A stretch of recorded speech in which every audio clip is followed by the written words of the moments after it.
እኛም ለመድ ነው ክፋት ሲደርስብን ነውር ሲደርስብን ግፍ ሲፈጸምብን መግለጫ እንሰጣለን መግለጫው ክፉ ነው ይያልን አይደለም ነገር ግን ቤተክርስቲያን ስለሚደርስባት መከራ እጆቿን ዘርግታ መፍትሄ ወደሚሰጣት ወደ እግዚአብሔር ነው የምትጮህ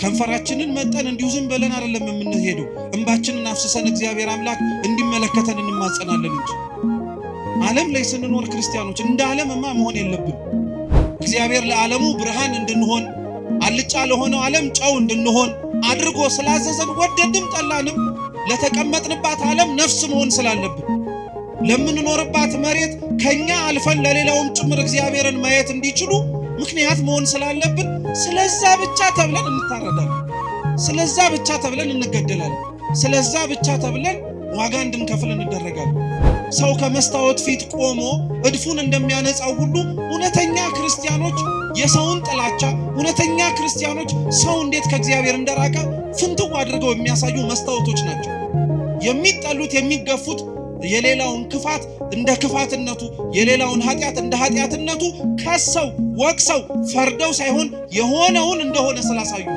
ሌላ ምንም ነገር ሆኖ አይደለም እንዳልኳችሁ ነው እንኳን መከራው ከሩቅ ሆኖ ተሰምቶ ቀርቶ ቅርብ ያለነው ሰዎች እንኳን መስማት አንፈልግም ያንገሸግሸናል ሰለቸን እንላለን የሞቱት ሳይሰለቹ አንተ የምትሰማው ትሰለቻለህ የታረዱት ሳይሰለቹ አንተ እንዲህ የምትመለከተው በስልክ ደከመኝ ትላለህ በጣም ከባድ እኮ ነው በነገራችን ሌላው ስለ ክርስቶስ መሞት አልደከመው አንተ ስለ ክርስቶስ የሚሞቱትን መስማት ሰልችቷል ሌላው ስለ ክርስቶስ ዋጋ የሚከፍላል አንተ ስለ ክርስቶስ ዋጋ የከፈሉትን ማዳመጥ ደክሟል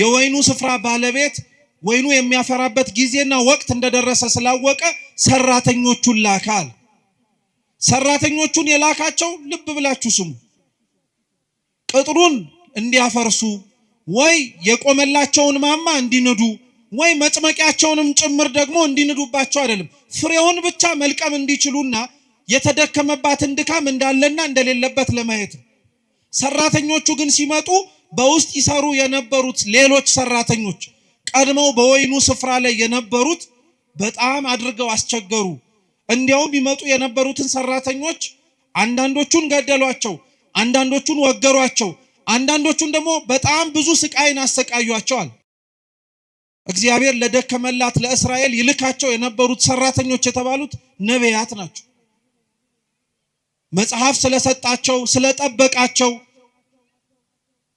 በእግዚአብሔር መቅደስ ውስጥ በረከትንና ፍሬን ማግኘት የሚችሉበትን መጠቀም የሚችሉበትን ነገር በሙሉ ስላደረጋቸው እግዚአብሔር ይሄ ይበቃቸዋል ብሎ አልተዋቸው እግዚአብሔር እንዲህ አይነት አምላክ ነው እኛ ለልጆቻችን በየትኛውም ጊዜ ላይ ዛሬ ስለለበሱ ይበቃቸዋል ጠግበው ስላደሩም ነገ ያስፈልጋቸውም አንልም እንዲያውም የበለጠውን ነገር እናረግላቸዋለን እግዚአብሔርም ለሕዝቡ እንደዛ ነው መጽሐፍ ስለሰጠ በቅደስ ስለሰራ እንዲሁም ያስፈልገንን ነገር በሙሉ ስለሰጠ በቃ ይሄ ይበቃቸዋል አላለም ነቢያትን ይልክላቸው ነበር ለነቢያት ግን እነዚህ እስራኤላውያን ያሳዩ የነበሩት ግብረ መልስ ግን እንደነገርኳችሁ ገደሏቸው አሰቃዩአቸው ወገሯቸው ይሄንን ሁሉ ነገር አደረጉባቸው ይሄንን ሁሉ ሲያደርጉባቸው ግን ያደርጉት የነበረው ለምንድን ነው ጥያቄው ልብ ብላችሁ ስሙ እስራኤላውያን ነቢያትን ይገሉ የነበሩት እስራኤላውያን እግዚአብሔርን ቅዱስ ቃሉን የሚያስተምሯቸውን ሰዎች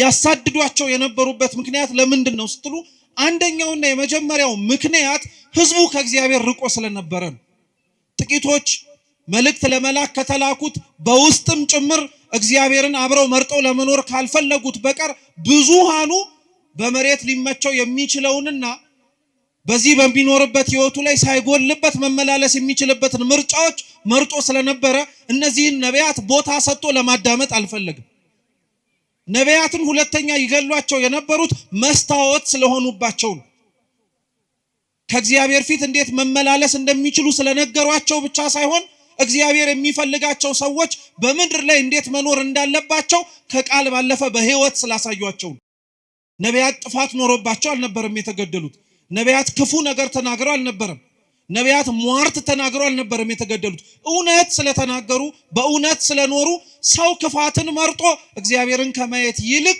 እነሱ ግን እግዚአብሔርን አይተው ደግን ነገር በመምረጣቸው ነበረ ዋጋ የከፈሉት የነበሩ። ስለዚህ ሁሉ ግን የደረሰባቸው ለነቢያትም ጭምር የተደረገላቸው አቀባበል ምንድነው ከተባለ ድንጋይ ነው። ምንድነው ከተባለ መጋዝ ነው። ምንድነው ከተባለ ሰይፍ ነው። ለዛ ነው ቅዱስ ጳውሎስ ራሱ በሐዲስ ኪዳን ክርስቶስን ስለመምረጣቸው ከእግዚአብሔር ጋር አብረውም ጭምር ለመኖር ምርጫቸው ስላደረጉ አንዳንዶች በፍሩክታ ሌሎችም በበረሃውና በየጉያው በሙሉ ተሰደዱ አለ። ልክ ዘማሪው እንደሚለው ማለት ነው። በየገዳማቱ በየበረሃው የሚል መዝሙር አታውቁ? ስለ ክርስቶስ ሲል የተከፈለ ዋጋ የሚከፈለው ሰዎች የሚደርሳቸው ገጸ በረከት ይሄ ነው። ነቢያት እግዚአብሔርን ስላሉ ተወገሩ። ነቢያት እግዚአብሔርን ስላሉ ተገደሉ። ነቢያት እግዚአብሔርን ስላሉ ብዙ ጸዋትወ መከራ ተቀበሉ እንጂ ክፋት ተገኝቶባቸው አልነበር። ነቢያት በዚህ አይነቱ ምክንያት ሲሞቱ፣ በዚህ አይነቱ ምክንያት በራሳቸው ሰው ነው የምላችሁ። ሌላ እንግዳ ሰው መጥቶ አይደለም የገደላቸው። ሌላ አዲስ የሆነ ሰው መጥቶ አይደለም ደማቸውን ያፈሰሰው። እዛው የራሳቸው ሰው አብረው ያደጉ፣ አብረው የበሉ፣ አብረው የጠጡ፣ አብረው ለመትረፍም ጭምር ቃሉን ያሰሙ የነበሩ። ክርስትና በነገራችን ላይ በጣም የሚደንቀው እኔነት ስለሌለበት ነው። በነገራችን ላይ እኔነት ስለሌለበት ነው። ስለተረፍን ወይ ስለተሰበሰብን ወይኛው ራሳችን እግዚአብሔር እንዴት እንደሚገኝ ስላወቅን ስለሌላው ግድ አይሰጠንም አንልም ክርስቲያኖች። እንጂማ እንደዛ ብንሆን ኖሮ ማን ያሰቃየን ነበር? ማን ይገለን ነበር? ማን እንደፈለገ ሰይፍ እያነሳ አንገታችን ሊያሳርፍብን ነበር? ማንም። እንዲሁ ዝም ብንል እንዲሁ ራሳችንና ራሳችን ብቻ ነው እንጂ ለሌላው አይመለከተንም ብንል ምንም አንሆንም። ግን እንደዛ እንድንሆን ደግሞ ተብለን አልተጠራንም፣ አልተዘጋጀንም። እግዚአብሔር ለዓለሙ ብርሃን እንድንሆን አልጫ ለሆነው ዓለም ጨው እንድንሆን አድርጎ ስላዘዘን ወደድም ጠላንም ለተቀመጥንባት ዓለም ነፍስ መሆን ስላለብን ለምንኖርባት መሬት ከኛ አልፈን ለሌላውም ጭምር እግዚአብሔርን ማየት እንዲችሉ ምክንያት መሆን ስላለብን ስለዛ ብቻ ተብለን እንታረዳለን። ስለዛ ብቻ ተብለን እንገደላለን። ስለዛ ብቻ ተብለን ዋጋ እንድንከፍል እንደረጋለን። ነቢያት እንዳልኳችሁ ነው የተገደሉት በሩቅ ሰው አይደለም። ዛሬም ሀገራችን ላይ ያሉት በየቦታው የሚሞቱት ወገኖቻችን የሚሞቱት በሩቅ ሰው አይደለም፣ በራሳቸው ሰው ነው። በራሳቸው ሰው ነው የሚገደሉት። ሐቁ እንደዛ ነው። የሚገደሉት ጥፋት ኖሮባቸው አይደለም። የሚገደሉት ክርስቲያን ሆነው ስለተገኙ ነው። ክርስቲያን ስለሆኑ ሌላ ምንም ነገር ስለሆኑ አይደለም።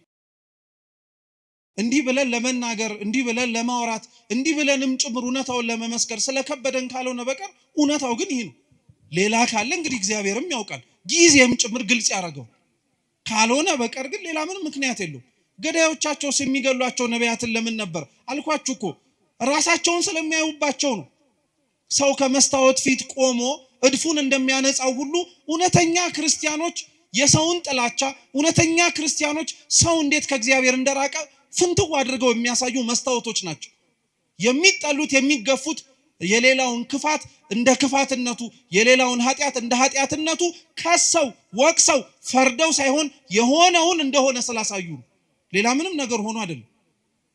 ነቢያት እግዚአብሔርን ስለተናገሩ የደረሰባቸው ድንጋይ ከሆነ፣ ነቢያት የደረሰባቸው እግዚአብሔርን ስለተናገሩ ሰይፍና ስለት ከሆነ ዛሬ እዚህ ላይ የምንኖረው ክርስቲያኖች እውነት ክርስቲያን ስንሆን የምንሸለመው ታዲያ ምን ይመስላችኋል?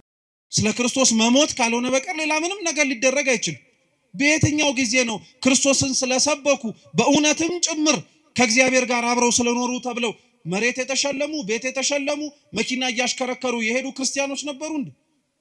እንዲያውም ያንን ነገር የተጸየፉት ነበር እንጂ ነበሩት ሹመት ሽልማቱን የጠሉት ስለ ክርስቶስ ሲሉ ስለከፈሉት ዋጋ መሬታዊ የሆነ ስጦታ ሊሰጣቸው ሲል አንፈልግም፣ ይሄው እግዚአብሔርን ያስረሳናል፣ ጥቅሙ በኋላ ላይ መልሶ እግዚአብሔርን እንድንዘነጋው ያደርገናል ብለው የሸሹ ናቸው እንጂ የኛን ኗኗር ግን እውነቱን ስትመለከቱት ስለኖርነው ክርስትና ወይም ለመኖር ስለሞከርነው ክርስትና ዋጋውን፣ ብድራቱን እንዲሁም ደግሞ ገጸ በረከቱን መካፈል የምንፈልገው ከፊት ለፊታችን ስለሚመጣብንና ስለሚደረግብን መከራ አይደለም። ተውት፣ መከራው ቀርቶ መከራ መስማት እንኳን አንፈልግም። እኛ ቢቻል ብንዘምር፣ ቢቻል ብናጨበጭብ፣ ቢቻል እልል ብንል፣ ቢቻል የደረሰባቸውን ሰዎች ደረሰባቸው ብለን እንዲሁ ዝም ብንል ጥሩ ነበር። ግን እግዚአብሔር ይመስገን እውነት ለመናገር ማስተዋል የሚችሉ አሳቢ የሆኑ አባቶች እናቶች ስላሉን ነገር እንዳንረሳ የደረሰብንንም ጭምር እንዲሁ ዝም ብለን ወደ ኋላ እንዳናደርግ ስለሚያደርጉን ነቢያት የሞቱት ለዚህ ነው። ዛሬም ያሉት ሰዎች የሚሞቱት ለዛው። ነቢያቱ መገደላቸው ነቢያቱ መሞታቸው የወይኑ የባለቤቱን ስፍራ ግን ይበልጥ እንዲያውም ሌሎች መልእክተኞችን እንዲልክ ነው ያደረገው እንጂ ስለገደሉብኝ ብሎ እንዲያስቀምጣቸው አልተገደደም። እየሰማችሁ ነው? ነቢያቱ ስለሞቱበት እግዚአብሔር አምላክ ነቢያትን አልልክም አላለም። የላካቸው የሱ እውነተኞቹ መልእክተኞች ዋጋ ከፍለው ደማቸውን ለሱ ስላፈሰሱ ከዚህ በኋላ ደም መፍሰሳቸው ይቆማል፣ እኔ ማንንም አልልክም፣ የሆኑት እንደሆኑት ይሁኑ ብሎ አልተዋቸው። እንዲያውም ሲገሉ እየላከ ነው። ትምህርት ነው። በነገራችን ትምህርት ነው። ላስተዋለው ሰው እግዚአብሔር አምላክ ተስፋ አይቆርጥብንም ማለት ነው። ስላልሰሙ ጆሮዎቻችን፣ ማስተዋል ስላልቻለው አይምሮአችን እየተነገረው ነገር ግን ሰምቶ መኖር ስለከበደው ማንነታችን እግዚአብሔር አምላክ አልተወንም። አሁንም ድረስ መስማት የምንችል ከሆነ አሁንም ድረስ መለወጥ የምንችል ከሆነ አሁንም ራሳችንን ማስተካከል የምንችል ከሆነ ሌሎችም ሰዎች እንዲሁ በሌሎችም ህይወታቸውም ጭምር መማር የምንችልበትን መንገድ ይከፍታል። በመጨረሻ ግን የወይኑ ባለቤት ስፍራ የተባለው አምላካችን ልዑል እግዚአብሔር ግን የላከው ልጁን ምኑን አልኳችሁ? ልጁን የላከው። ነቢያቱን የቀጧቸው ወይ መጀመሪያ የተላኩትን ሰራተኞች የገደሏቸው ሩቅ ስለሆነ ነው ብሎ አሰበላቸው። አይገርማችሁ? ሩቅ ስለሆኑ ማለት ነው፣ ቅርብ ስላልሆኑ አንድም መተው ቦታውን ይወርስብናል ብለው ስላሰቡ ግን እግዚአብሔር አምላክ ስላደረጉት ግፍ በግፍ ስለፈጸሙት ክፋት በክፋት ሊመልስ የሚችል አምላክ አልነበረም፣ አልሆነባቸውም ጭምር።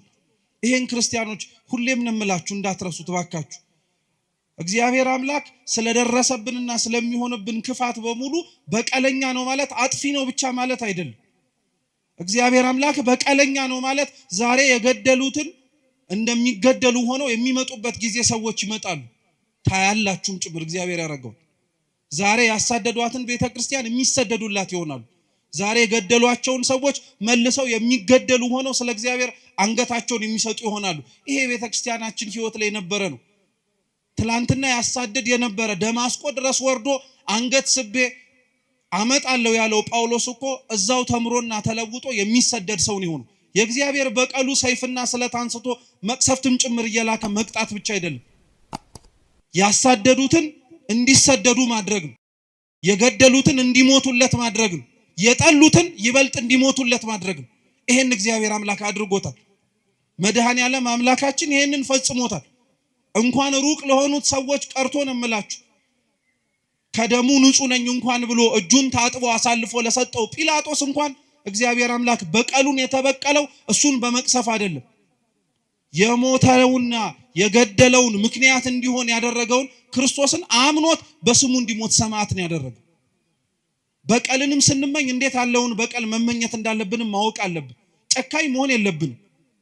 ዓለም ውስጥ ስንኖር ዓለሙን መስለንም መታየት የለብንም። እንደ ዓለሙ ማስተጋባት የለብንም። ለምዶብን ነው እንጂ ዓለም ለሚደርስባት ችግር ዓለም ለሚደርስባትም አጸፋ በሙሉ የምትመልሰው መግለጫ በመስጠት ነው። እኛም ለመድ ነው።